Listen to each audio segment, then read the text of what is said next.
Hi, and good evening. If you're watching, thank you. I really appreciate it. This is the third video I'm doing. Uh, didn't have a clear-cut plan for this when it started out, but it seems to be kind of taking shape as I go along with it and just continue to pray and be guided. And yeah, so this is the third section or third video that I'm doing on going through Matthew 4. So in the first video, started in the chapter, went through Jesus in the wilderness and 40 days and 40 nights, and him facing temptation in the wilderness, and then coming out of that and starting his ministry. And now today I was going to go through verses 18 through 22, where we're going through him calling his first disciples. So I will read that section of text and then just go through and try to elaborate, try to expand upon and give some of my thoughts there. So starting in verse 18, it says, "While walking by the Sea of Galilee, he saw two brothers, Simon, who is called Peter, and Andrew his brother, casting a net into the sea, for they were fishermen. And he said to them, 'Follow me, and I will make you fishers of men.' Immediately they left their nets and followed him. And going on from there, he saw two other brothers, James the son of Zebedee, and John his brother, in the boat with Zebedee their father, mending their nets. And he called them. Immediately they left the boat and their father and followed him."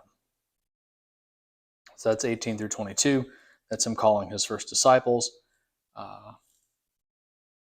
just going to put out a disclaimer in any of these videos. If you ever hear some movement around the room or some snuffling or sniffing, that's my dog. Because if I don't have him out here with me, he'll sit at the door of the garage and just cry the whole time. So uh, he's here in support, kind of. So I haven't really tried to do it with the other videos, but in this one, and kind of going over the outlining process, I ended up breaking it down into actually 3 points. So the first one that I took away from this, the first point that I got out of all of this, is that God is not limited by you, which is a really, really good thing for us. But if you look at this contextually, so Jesus is walking by the Sea of Galilee. He's in Capernaum, in that region, which I talked about in the last video. He moves through there geographically, and his geographical movement through the region fulfills prophecy laid out in Isaiah. But ultimately, we see that he's going there to actually call his first disciples. And the interesting thing is, he doesn't choose, say, from like the religious elite of the day. If you look at actually his interactions with the Sadducees and Pharisees and the religious elite of the day, he butted heads with them a lot. And that's something that I presumably will hopefully get to explore in some future videos. But the big thing that he sees there is that they have begun doing things. It's just action for the sake of action. It's law for the sake of law. There's not spirit in it. There's not heart in it. And the spirit is what matters. It's the aim at what is pleasing to God is what matters. So we see here him going to not just common people, but from what I've been able to take away from the histories, fishermen were, in certain respects, like the dregs of society. They were not looked at favorably really by the Roman government or their own people. Like it wasn't in many respects, it wasn't a profession to brag about. And so these are the people that Jesus calls, though. So you've got guys that are uneducated, in theory, the dregs of society. And it also kind of paints the picture with God not being limited by me, by you. I've known so many people who think this, and I've been guilty of this at certain times too. We're all sinners. We're all stained by that. And there's a quality in that where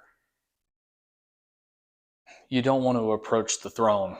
You want to think, I'm gonna make myself better. I'm gonna clean myself up. I'm gonna get myself, if not completely right, then better than I am. then I'll go to God. Then I'll come to God. And if you have any experience with trying to do that, it doesn't work, because sin can't take care of a sin problem. It's like trying to clean a dirty dish with a dirty rag. Like it's not going to get the job done. You have to go to God to get the job done. You have to go to that which is holy, that which is clean, to be able to wash us clean, and us be able to be in his presence at all.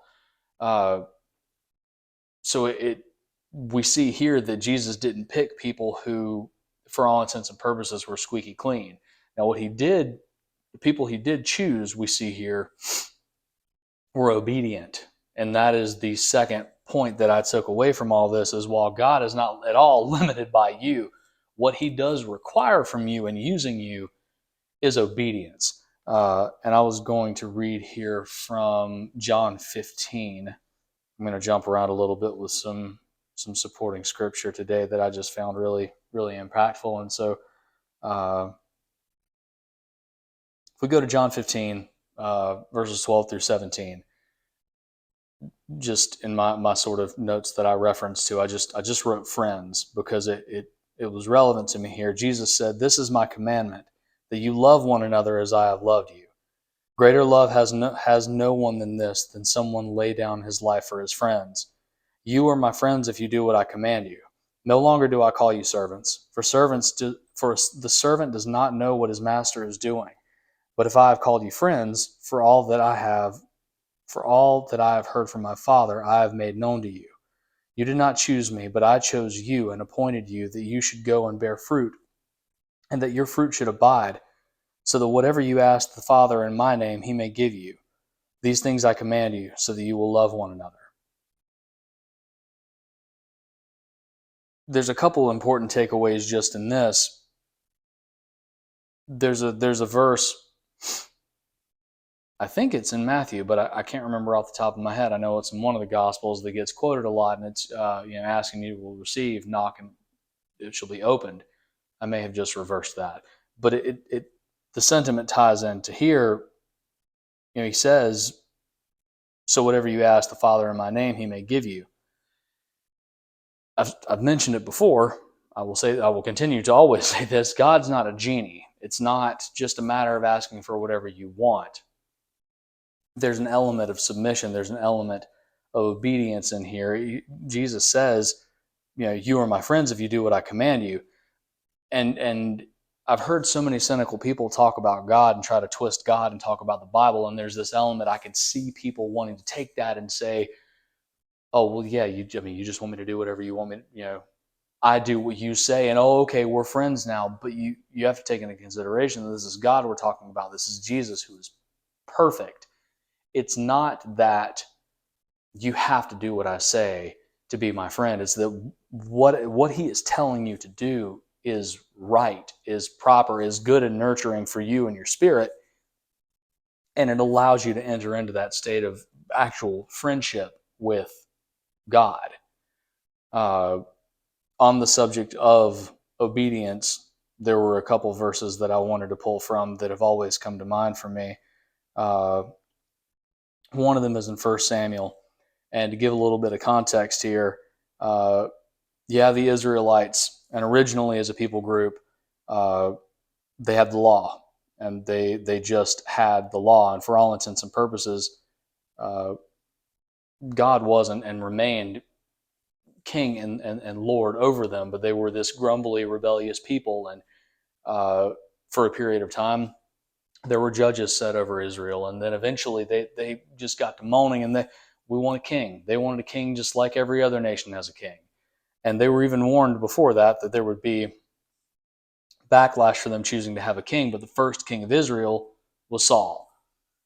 He was not a fantastic king. David and Goliath, David was the second king of Israel, and there is a reason that God turned against Saul and anointed David, which is a whole other story, which I would love to go in another time, because I've always really, really liked David and really liked 1 and 2 Samuel. But so this verse is 1 Samuel 15, 22. The verse says, and Samuel said, has the Lord as great delight in burnt offerings and sacrifices as in obeying the voice of the Lord?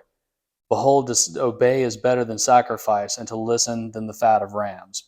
The context here is Israel was fighting against the Amalekites. I always say that a little wrong.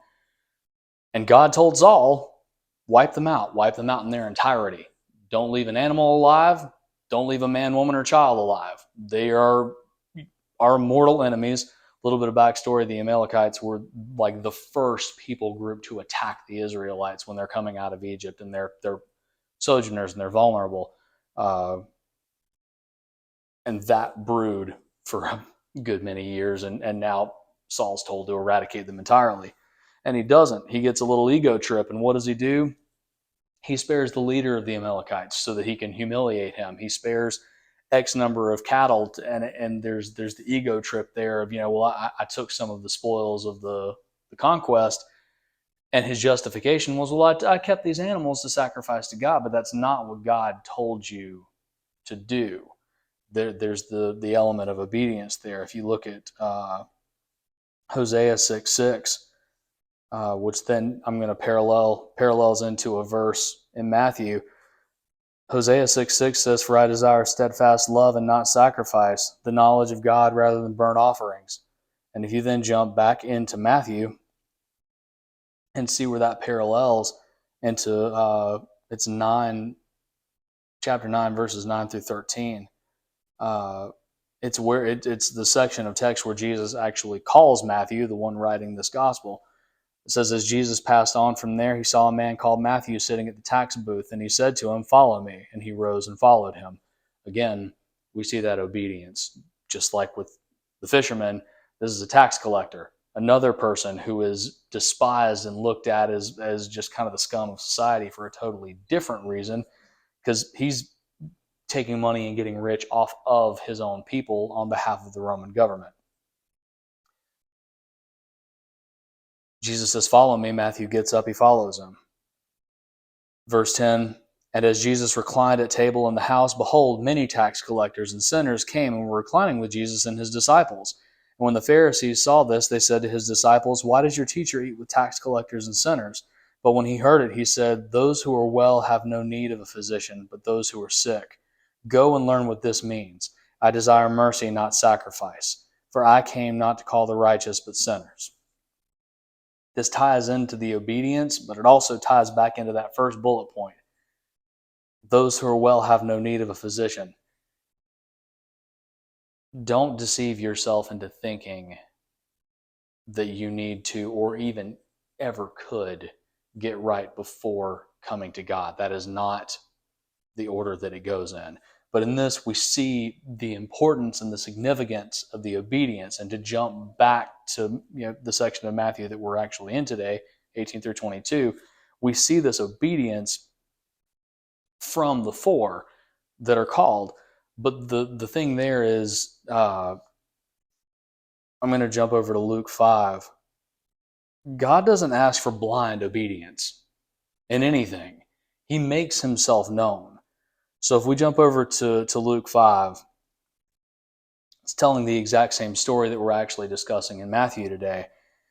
It goes into a little more detail. So this is the exact same heading Jesus calls the first disciples. It says, on one occasion, while the crowd was pressing in on him to hear the word of God, he was standing by the lake of Gennesaret, I think is how you say that, which is there, the Sea of Galilee. And he saw two boats by the lake, but the fishermen had gone out of them and were washing their nets. Getting into one of the boats, which was Simon's, Peter's, he asks him to put out a little from the land. He's got a crowd of people kind of pushing in around him. He gets in the boat. He gets a little space from the land, and then he sat down and taught the people from the boat. So we got a little space, was able to actually address the group of people that he was teaching. And when he had finished speaking, he said to Simon, put out into the deep and let down your nets for a catch. And Simon answered, Master, we toiled all night and took nothing, but at your word I will let down the nets. So even here we see, to pause for just a second, we see obedience. Simon says, okay, you tell me to put down the nets, I'm going to put down the nets. But he also just heard him teaching.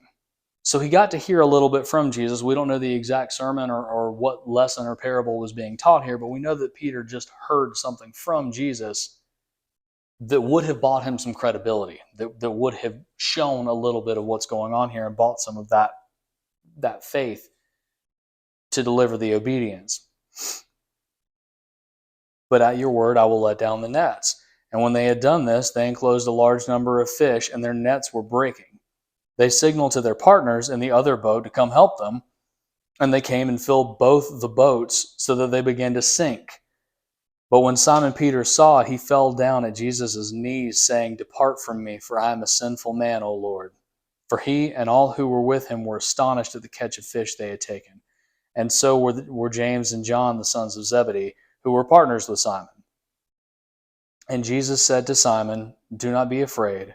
From now on you will be catching men." And when they had brought their boats to land, they left everything and followed him. So there's verse 11, brought their boats to land, they left everything and followed him. It shows us the same obedience here in Luke as it did in Matthew, but it's not on blind faith. Faith does take faith, but there's a difference between purely blind faith and the faith that God asks us for. A verse that this made me think of that I've quoted a lot is Romans 1:20. It's actually talking about God's wrath on unrighteousness. But 20 says, "For his invisible attributes, namely his eternal power and divine nature, have been clearly perceived ever since the creation of the world in the things that have been made, so they are without excuse." You can come up with whatever explanation you want to for how and why we're here. God makes his presence known through the miracle of creation, through the miracle that life in and of itself embodies on this earth. You can turn a blind eye to it if you want to. You can come up with whatever explanation your sinful heart sees fit to dredge up. But he makes his presence known. In that respect of him giving proof that earns him this obedience. God does not ask for anything that he is not completely worthy of. The third point is that God keeps his promises in his own perfect way and in his time, but that he keeps his promises. So I'm going to jump to the end of the book of John. Jesus told them, "Follow me, you'll be fishers of men." So if we jump to the end of John, Jesus' crucifixion, his death, his resurrection, all of that has already taken place. And so I'm going to read here verses 1 through 11. After this, Jesus revealed himself again to the disciples by the Sea of Tiberias, and he revealed himself in this way: Simon Peter, Thomas, called the twin, Nathanael of Cana in Galilee, the sons of Zebedee, so that's James and John, and two others of his disciples were together. Simon Peter said to them, "I'm going fishing." And they said to him, "We will go with you." They went out and got into a boat, but that night they caught nothing. Just as day was breaking, Jesus stood on the shore, yet the disciples did not know that it was Jesus. Jesus said to them, "Children, do you have any fish?" And they said to him, "No."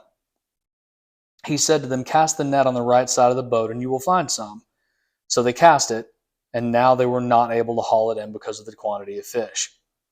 That disciple whom Jesus loved, John, therefore said to Peter, "It is the Lord." When Simon Peter heard that it was the Lord, he put on his outer garment, for he was stripped for work, and threw himself into the sea. The other disciples came in the boat, dragging the net full of fish, for they were not far from land, about 100 yards off. When they got out on land, they saw a charcoal fire in place with fish laid out on it and bread. And Jesus said to them, "Bring some of the fish that you have caught." So Simon Peter went aboard and hauled the net to shore, full of large fish, 153 of them. And although there were so many, the net was not torn. Jesus said to them, "Come and have breakfast." Now none of the disciples dared ask him, "Who are you?" for they knew it was the Lord. Jesus came and took the bread and gave it to them, and so with the fish. This was now the third time that Jesus had revealed to the disciples after he was raised from the dead. Each gospel, Matthew, Mark, Luke, and John, Matthew, Mark, and Luke all end with a section of text that's typically headed as the Great Commission. It's where Jesus tells his disciples to go out into the nations and to make disciples of anyone and everyone they possibly can. Some translations have it as go out into the hedges and the highways, just venture everywhere, but preach the truth of his word and the salvation that is in the resurrection of Jesus. And at a glance, John doesn't have that. This, to me, is John's Great Commission. This is the call to do that, and this is the fulfillment of God's promise to be fishers of men, because there's a couple, we see the parallel between this and what happens when Jesus first calls them. They've caught nothing. He tells them to cast their net. They catch so much they can't even haul it in. But in the first instance, the net is literally breaking. And in this, despite the number of fish, the net is holding. And there's a promise here to catch more than you can hold, more than you can comprehend. And this is several of the apostles here, but we see a lot of focus on Peter. If you jump ahead into the beginning of Acts, I think it's in Acts 2, chapter 2, Peter preaches a sermon on the day of Pentecost. 3,000 people are saved. They come to accept Christ just off of that sermon. Peter, really only through his submission, is made like the lead apostle. He is this huge driving force in the early church and establishing everything. We've been going through 1st and 2nd Peter for the last while in church. They are beautiful books. And the interesting and terrible thing about all of it is ultimately Peter ends his time on this earth crucified upside down. They were going to crucify him. The upside down was at his request, which is something that I've always known that he was crucified upside down, but that was a really big deal to me, and it frustrates me because, pop culture and just the world as of today has kind of taken the upside down cross, and that's become associated with, devil worship or Satanist practices or some kind of anti-Christian doctrine or theology. And it's Peter's cross. It's a testament to his devotion and admiration and love for Christ that even in his death, he didn't feel worthy of being crucified in the same manner. But if you read 1st and 2nd Peter, it shows the sanctification and beauty that can take place in suffering. And Peter lived that out beautifully over the course of his life and the ways in which God used him. So it really, God keeping his promises could be illustrated in so many different ways, but Peter does an excellent job displaying that. And I know I jumped around a good bit, but to call it kind of all back home, Matthew 4, 18 through 22, we see him and his brother Andrew and James and John all called originally by Jesus, and the ministry beginning and the disciples all starting to accumulate and being called together. We get to see God not being limited by just us. We get to see the obedience required and what he'll do with us ultimately and the promises that he'll keep in us. So that was my takeaway from this section of text. Once again, I appreciate you watching. I take so much away from these every time I go through and study. Studying the word to get to try to deliver it in this way and being led in this way by God is just, it's crazy. but I love doing it. I get so much out of it. So if you're watching, I really hope that you've been able to take something out of it too. And I give all glory to Him. But thank you. I appreciate it. And I hope you are well. Thanks.